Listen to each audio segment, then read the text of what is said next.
What's up guys, we're back here with another tutorial on the new Nitetive video with Ken Carson. So this video is going to be quite short, we're doing quite simple effect. This is the effect we're going to go over today.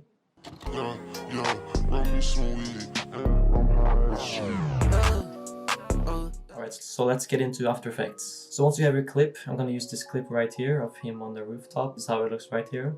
So the first step that you want to do is to duplicate your layer twice. The top layer is going to be just the body, and the second layer is going to be just the head. So let's do the second layer first. Double click your layer and go to the rotoscope tool at the top here and just go around your person. Remember to use rotoscope 2.0 if you have Adobe After Effects 2020 version. So once you've rotoscoped your person, just click the freeze button down here and let After Effects do its job. Once we've done that, we can go back to our composition, and the next step is to make sure that the rotoscope is blended correctly. So let's put the feather up to something like 8 and put the reduced shadow to something like 50 and put the shift edge at around -30, but it all depends on your footage and how it looks. So I'm going to also use motion blur and decontaminate edge colors at the bottom right there. So the next step is to enable the top layer and double click it, go into your rotoscope tool, and now we're going to rotoscope the head of the person. So once you've done the head, click the freeze button once again, and then turn the feather up a little bit. I'm going to use 8 and decontaminate edge colors and use motion blur. This is how this layer looks, just the head isolated. So now you want to use the distort chroma effect on the second layer, which is the one that has your head on it. So it's going to be between the body and the main clip. And what you want to do is turn the amount up to something like 7.5.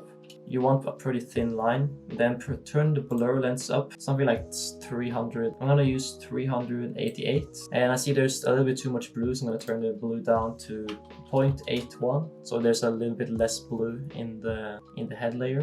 Now the second effect that you want to put on the clip with the head is the turbulent displace effect. Put this on there and just play around with the values of the turbulent displace. You want it to still resemble a circle and not just go crazy. So I'm going to put my amount up to about 76, and I'm going to keep the size at 100 because I think this looks fine. So once we've done this, we need to keyframe our scale so that it goes from behind the body and then goes outwards, as you saw in the clip at the beginning. So let's click S and keyframe the scale. Let's put it down to about, let's put it down to about 57. That looks good. It starts barely, you can barely see it at the beginning. Let's go to the end of the clip and keyframe it the way we want it. So I think 110 looks pretty good for our example. And now just mark your keyframes and click the F9 button to ease them. You don't have to do this, but I think it looks better. And now I'm going to add some gaussian blur just to blend the effect a little bit more.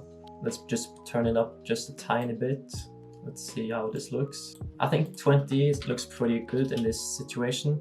So this is how our effect looks now.